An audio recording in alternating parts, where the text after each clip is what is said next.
예, 안녕하세요. 우성민 목사입니다. 오늘은 신약성경을 좀 요약해 보도록 하겠습니다.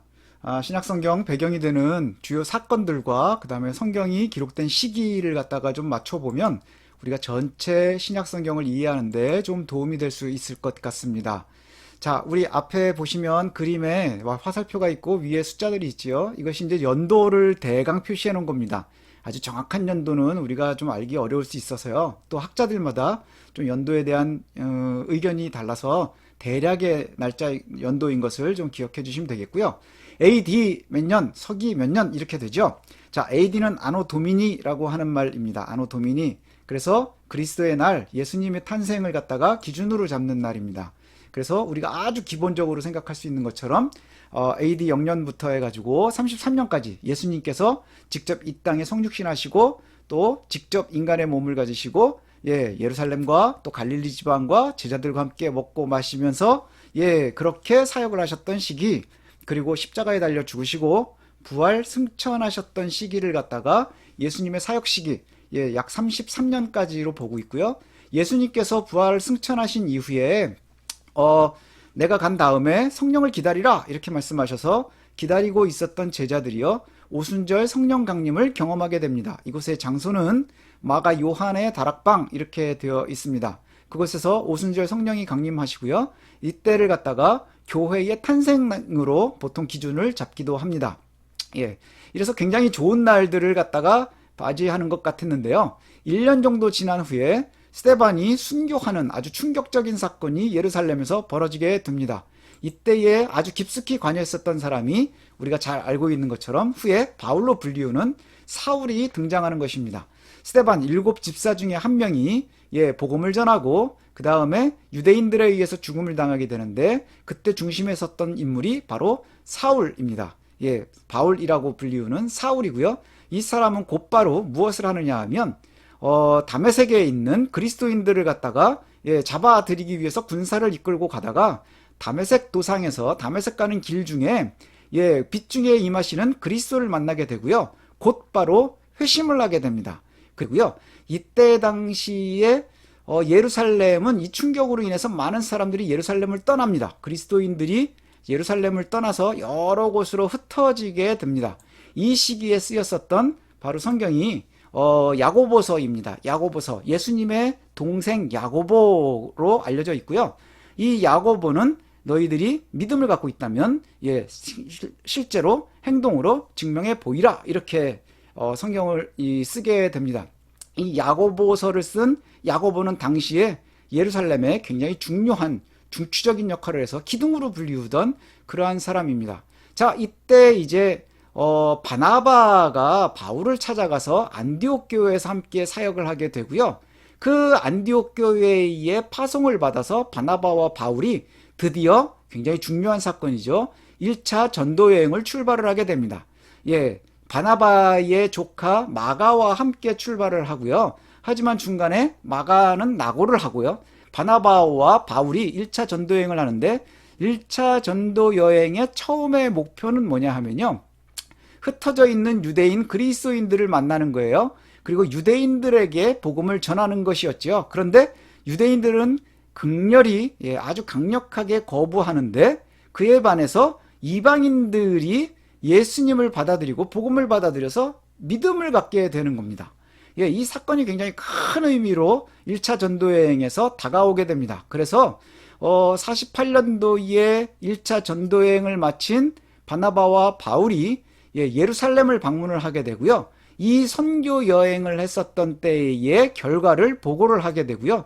이것 때문에 48년도에 1차 예루살렘에서 사도들이 모임을 갖고 회의를 하게 됩니다. 이때에 많은 사람들이 유대인 외에도 복음을 받을 수 있겠느냐? 그 다음에 그 사람들도 할례를 받아야 되지 않겠느냐? 뭐 여러 가지 의견들이 분분한 가운데 그 중심을 딱 잡아주는 사람이 누구냐 하면 바로 예수님의 동생 야고보입니다. 야고보서를 쓴 야고보가 거기서 아주 중요한 기준을 딱 잡아주는 그러한 역할을 하게 됩니다. 자, 돌아온 바울은 안디옥으로 다시 돌아갔다가 곧바로 이듬해에 2차 전도 여행을 출발을 하게 되는데 이때 바울과 바나바는 헤어집니다. 이유는 마가 때문이에요. 마가를 데리고 갈 것이냐 데리고 가지 않을 것이냐. 바울은 반대하고 바나바는 그래도 데리고 가자. 그래서 결국은 바울과 바나바가 갈라서게 되고요. 바울은 실라를 대신 데리고 출발을 하게 됩니다. 그래서 이때에는 처음에 있었던 곳을 좀 돌아다니고요. 그리고 나서는 좀 더 아시아 깊이 복음을 가지고 들어가기를 원했지만 성령님을 이끌리심으로 유럽으로 방향을 전환하게 됩니다. 그곳으로 가는 동안에 중간에 우리가 잘 알고 있는 디모데와 누가가 합류를 하게 됩니다. 또 53년부터 58년 사이에 바울이 또 제3차 여행을 가게 되고요. 요 시기 1차 여행이 끝나고 그 다음에 3차 여행을 하는 요 시기에 우리가 알고 있는 서신서들이 많이 쓰여지게 되는데 갈라디아서, 데살로니가 전후서, 고린도 전후서, 로마서 이것이 바울에 의해서 쓰여지게 됩니다. 지역 이름이니까 갈라디아서는 갈라디아 교회에 쓴 것이고요. 데살로니가 전후서는 두 번의 편지를 데살로니가 교회에 쓴 것이고요. 고린도 전후서도 역시 고린도 교회에 두 번의 편지를 쓴 것이고요. 로마서도 로마에 있는 교회를 향해서 쓴 편지들입니다. 자, 이 편지들은 아주 일반적인 편지입니다. 그래서 바울의 일반 서신으로 이렇게 구분이 됩니다. 자, 그리고 나서 또 하나 이제 중요한 것이 마가복음이 이 시기에 쓰이게 되는데요. 이 마가복음을 쓴 사람이 바로 1차에 나오고 있었던 그 마가입니다. 그리고 이 마가가 오순절 성령 강림이 임했었던 마가 요한의 다락방의 그 마가입니다. 굉장히 재미있죠. 요 마가가 마가복음을 쓰게 되는 것은 아마도 베드로의 도움을 받았을 것이다. 이렇게 이제 우리가 추측을 할 수 있습니다. 당시에는 바울과 마가는 좀 사이가 좋지 않았을 가능성이 있고요. 그래서 베드로의 도움을 받아서 예수님의 이야기를 갖다 남겨야 됐기 때문에 마가복음이 베드로의 도움을 의해서 쓰여졌을 가능성 이렇게 보고 있습니다. 신약성경에서 굉장히 중요한 사건이 바로 바울의 1차, 2차, 3차 전도여행이지요.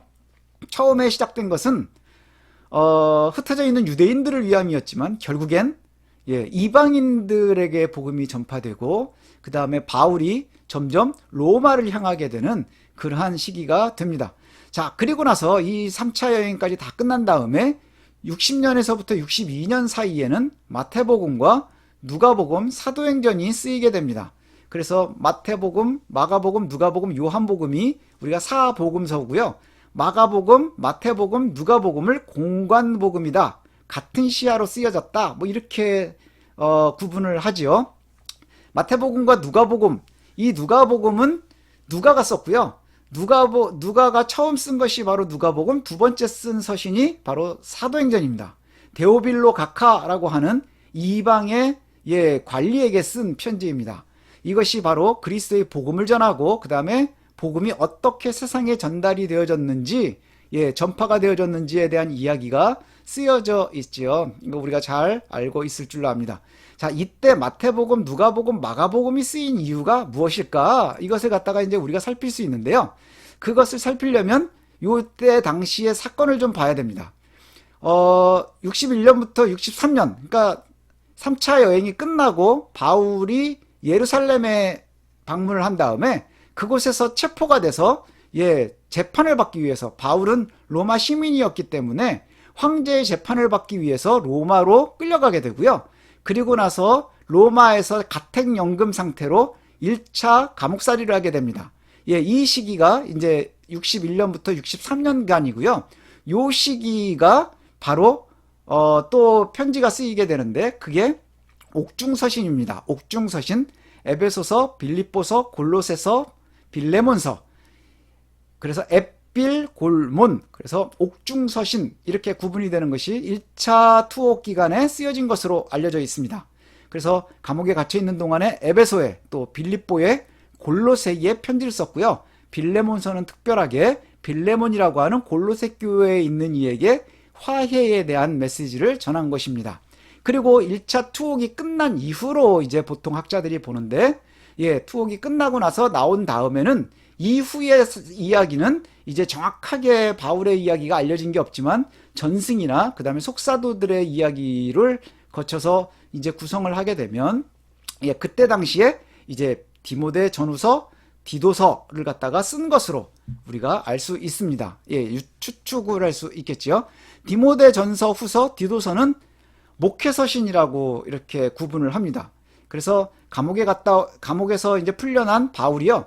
자신들이 다가왔었던 곳, 그 교회들을 섬기고 있는 목회자, 그 다음에 또 혹은 믿음의 아들들이라고 불리우는 디모데와 디도에게 너희들이 목회를 이러이러하게 하는 것이 중요하겠다 해서 목회 훈수를 두는 서신이 바로 디모데 전후서 디도서입니다. 자, 그리고 이 시기에 베드로도 서신을 쓰게 되거든요. 왜 이때 이렇게 서신서들이 많이 쓰이게 되느냐 하면요, 굉장히 중요한 사건들이 계속해서 연달아서 일어나기 때문입니다. 가장 중요한 사건은요, 64년도에서부터 68년까지 네로 황제의 기독교 박해가 로마에서 시작이 됩니다. 로마에 큰 화재가 있었는데 그 화재의 범인으로 기독교인들을 지목을 하면서 이때 당시에 네로에 의해서 굉장히 혹독한 박해의 시기가 있게 되죠. 요 시기에 베드로가 잘 버텨라, 견뎌라, 뭐 이런 의미의 메시지들이 전달이 됩니다. 그리고 나서 또 문제가 생기는 큰 사건이 뭐냐 하면 66년도에 그 와중에 예루살렘에서 아주 굉장히 큰 사건이 벌어지고요. 그 시기에 67년도에 바울은 이 네로의 박해 시기에 다시금 기독교의 아주 중요한 지도자로 잡혀서 베드로와 함께 67년에 순교하게 됩니다. 로마에서 이제 순교한 것으로 이렇게 되어 있습니다. 그래서 67년도에 베드로도 순교를 하니까 그 직전에 굉장히 큰 환란이 우리에게 오겠구나. 그래서 초대교회의 성도들은요, 이미 마지막 때를 경험하고 있는 거예요. 죽을래? 믿음을 고백할래? 이런 시기를 지나가고 있었습니다. 또 그때의 굉장히 중요한 사건 중에 하나가 뭐냐 하면 예루살렘이 멸망하는 거예요. 티토 장군에 의해서 이 예루살렘 66년에 있었던 반란이 근거가 돼가지고요.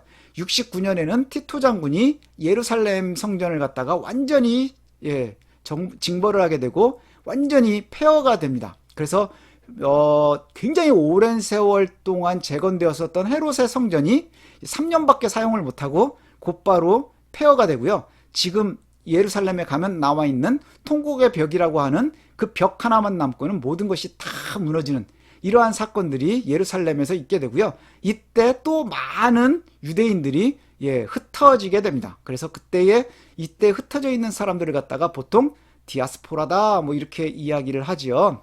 이 시기에 보면 굉장히 큰 어려움들이 있게 됩니다. 그리고는 또 81년도부터 96년 사이에 이 도미티아누스의 박해가 시작되거든요.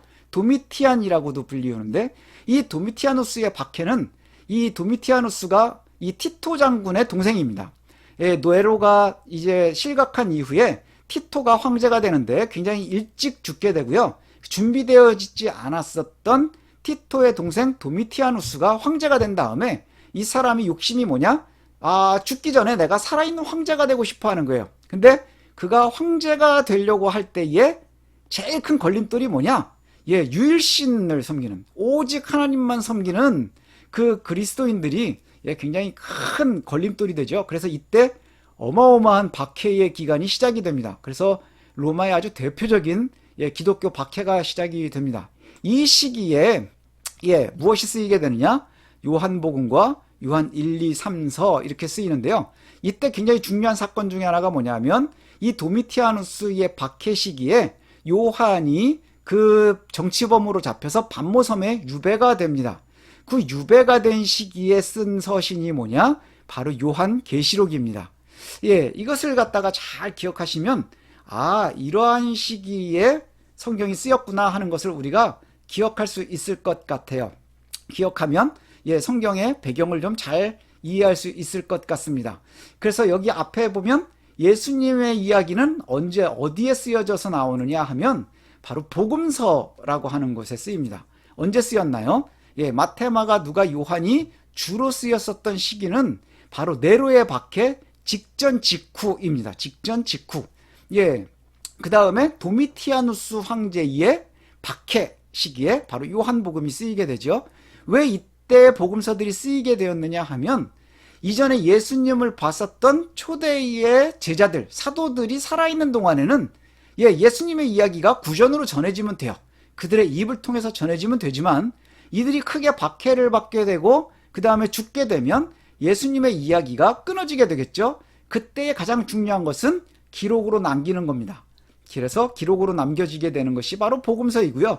이것이 쓰인 것은 60년 전후 요 시기에 이제 쓰였다 하는 것을 알 수 있고요. 그 다음에 주후 30년 이후에서 70년까지의 이야기들은 주로 어디에서 나오느냐 하면 바울 서신서에서 알아볼 수 있습니다. 그 이야기가 잘 소개가 되고 있는 것은 사도행전이에요. 누가가 썼던 사도행전에 보면 초대교회에 있었던 일, 그 다음에 바울의 1차, 2차, 3차 전도여행에 대한 이야기들, 그리고 1차 투옥에 대한 이야기까지가 잘 소개가 되어 있습니다. 그리고 나서 그때의 전도하는 중에는 갈라디아서, 데살로니가, 고린도서, 로마서와 같은 일반 서신들이 쓰이게 되고요. 그가 1차로 투옥되어 있는 동안에는 에베소서, 빌립보서, 골로새서, 빌레몬서의 옥중서신이 쓰이게 되고요. 그리고 1차 투옥을 마친 이후에는 나와서 그의 제자들에게 목회를 하고 있는 제자들에게 디모데 전후서를 쓰게 됩니다. 그리고는 또 그 이후에 쓰였었던 성경 중에 중요한 것은 바로 이것이지요. 요한복음과 요한의 서신들이 굉장히 중요합니다. 그래서 이 요한의 서신들은 왜 이렇게 중요하냐 하면 이제 정말 도미티아누스의 시대에 그리스도의 복음이 정말 중요하게 전달되어야 하고요. 그 다음에 우리가 요즘에 굉장히 많이 관심을 가지고 있는 요한계시록, 마지막의 때를 어떻게 해야 될 것이냐. 그래서 사실 요한계시록을 우리가 이해할 때는요, 그 당시에 읽는 사람들은 이 시기를 어떻게 벗어날 것이냐, 이 시기를 어떻게 버틸 것이냐 하는 이야기입니다. 그래서 도미티아누스의 박해 시기에 하나님의 나라를 소망하면서 이 땅에 이루어질 하나님의 나라를 갖다가 소망하고 있었고요. 또 2020년도를 살고 있는 우리들에게도 동일하게 이 요한계시록이 지금 마지막의 시대를 살아가는 우리들에게 전달하는 바를 이해할 수 있으면 좋을 것 같습니다. 자, 이 그림들을 전체를 다 보시면 이해하시기가 좋을 것 같아요. 예수님의 시기, 그 이후에 바울의 1차, 2차, 3차 전도여행의 시기, 감옥에 갇히고 그 다음에 그 이후에 보면 예루살렘은 멸망하고 그 와중에 네로의 박해와 그 다음에 도미티아누스의 박해, 요 시기들 사이에 언제 서신들이 쓰여졌는지를 갖다가 배경으로 넣고 우리가 성경을 읽어간다고 하면 이 이야기가 훨씬 더 부드럽지 않을까 이렇게 생각